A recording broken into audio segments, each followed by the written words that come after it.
Mirëmbrëma, jemi në 80 vjetorin e çlirimit të atë dheut. Bota do ta festojmë mbas një viti fundin e luftës së dytë botërore, kur kapitullon edhe Gjermania naziste, por neve jemi çliruar pothuajse 7-8 muaj përpara. Ata kapitulluan në 9 maj, 8-9 maj, e sherrri midis rusëve dhe perëndimorëve për shkak të diferencës orare, ndërsa neve jemi çliruar me 29 nëntor, një temë e cila edhe mbas 80 vjetësh mbetet një temë e nxehtë.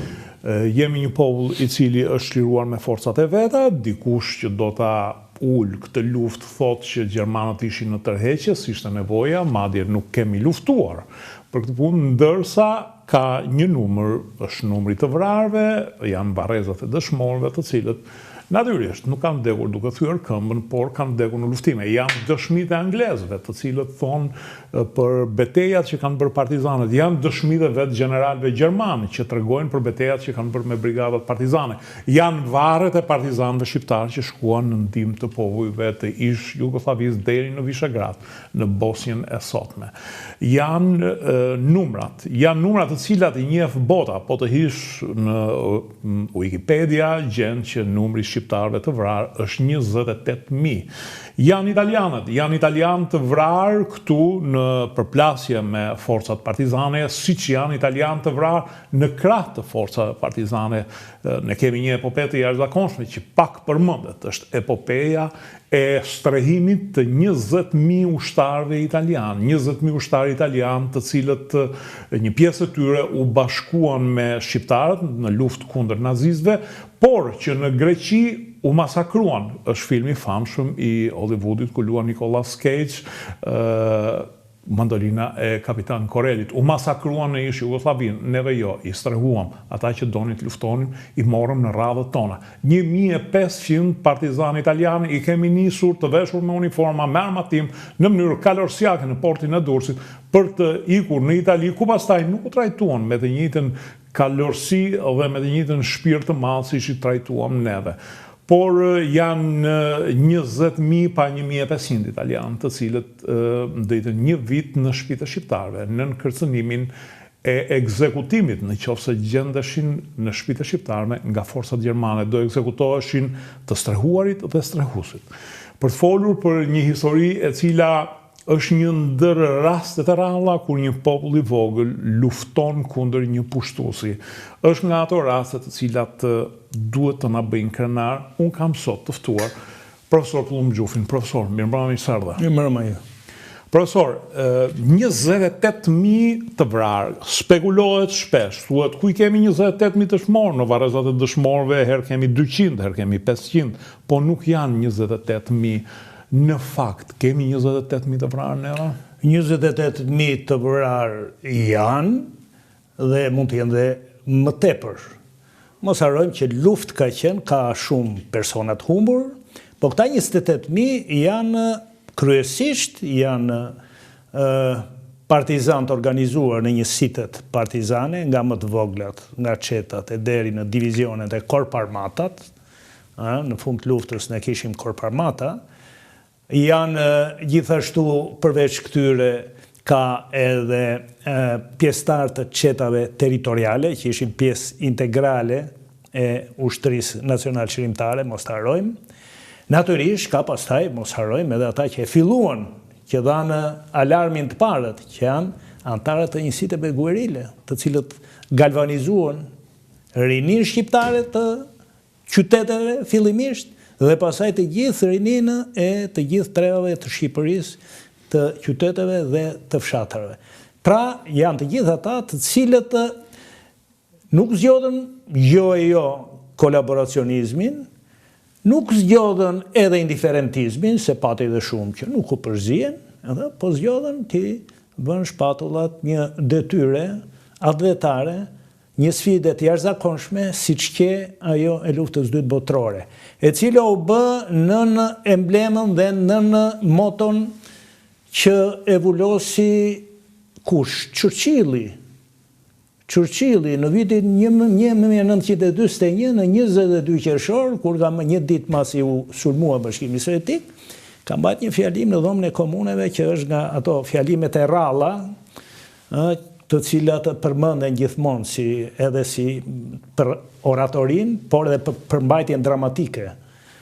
Edhe ku thot që unë thot jam antikomunisti më i madh. Me njohin të gjithë, s'kam qafshe, thot. S'ka pikë dyshimi. Që ka qenë ndër organizatorët e ndërhyrjes kundër Bashkimit Sovjetik në kur ishte ministër lufte. Por sot thot unë jam me popujt e Bashkimit Sovjetik, siç duhet jemi të gjithë, thot, sepse popujt e Bashkimit Sovjetik luftojnë sot jo për lirinë e tyre vetëm, por dhe për lirinë tonë. Prandaj thot neve ju themi të gjithëve që kush në këtë luftë, që është luftë për ekzistencë dhe ashtu doli vërtet. Luftoj edhe për të çfarosur po. Në fakt gjermanët ishin të programuar se çfarë do bënin. Bollëzosh me një kampin dhe e kupton me njëherë që ata donin të sllafëronin popullin. Kujto shohan një herë që e programuar është duke, por edhe populli sovjetik mos harojmë, Hitleri kishte dhënë urdhër që asnjë rob, asnjë ushtar sovjetik nuk do mbahet rob, do vritet në vend. Që Stalini ja përsëriti pasaj edhe unë thot, urdhëroj që sot e tutje mos mbetet asnjë në atë fjalimin e famshëm që mbajti në kërkon një luftë shfarose do ta ketë. Pra, kështu dhe në këtë luftë thot Churchilli, kush rreshtohet me ne kundër nazizmit është aleati jon. Kush rreshtohet në krah të gjermanëve, ta di se është armiku i jon.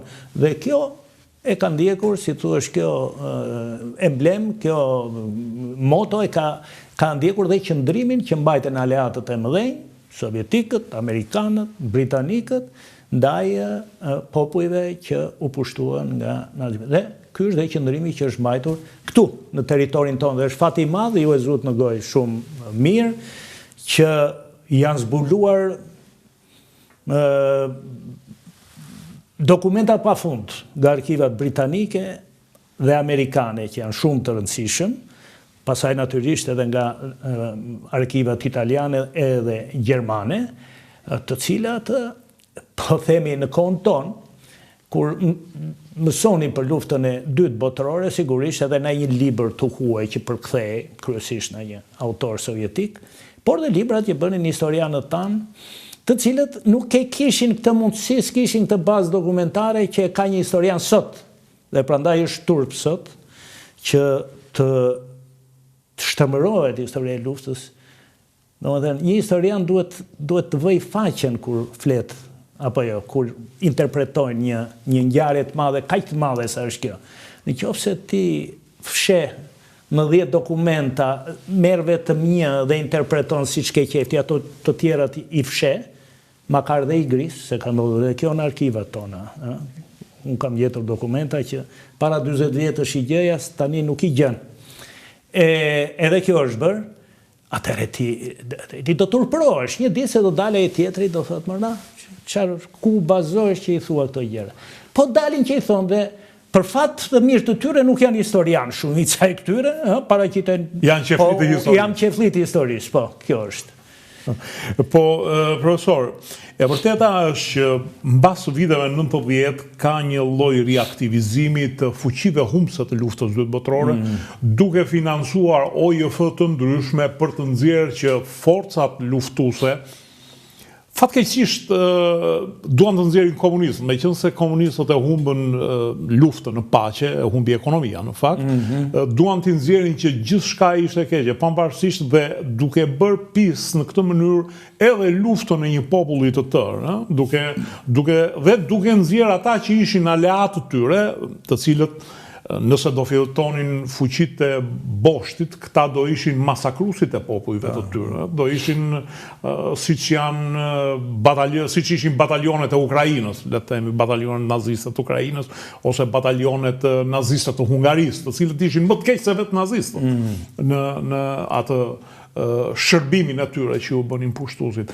U pa një rritje e këtyre OJF-ve, këtyre fondacioneve, kur nuk flitej më për masakrën e Borovës, nuk flitej më për djegjen e fshatrave shqiptare, për heroizmin që kanë bërë shqiptarët për të ndihmuar, jo vetëm italianët, amerikanët, 30 amerikanë. Një ushtar Ryan shpëtuan dhe bëri film Spielbergu. 30 amerikanë shpëtuam neve dhe nuk është kujtuar njeri të na thot faleminderit. Pra, kemi një lloj për këtë 30 vjeçar një lloj shpërfillje e cila një lloj duke arritur deri në përbuzje të kësaj lufte që kanë bërë shqiptarët, që në fund të luftës arritën 70.000 dhe nuk janë pak, ta janë me emra mbi emra, me armata, korp armata, me batalione, divizione të tjera që kanë kaluar. Dhe jemi në një moment që neve jemi tallur me shifrën 28.000 të vrarë.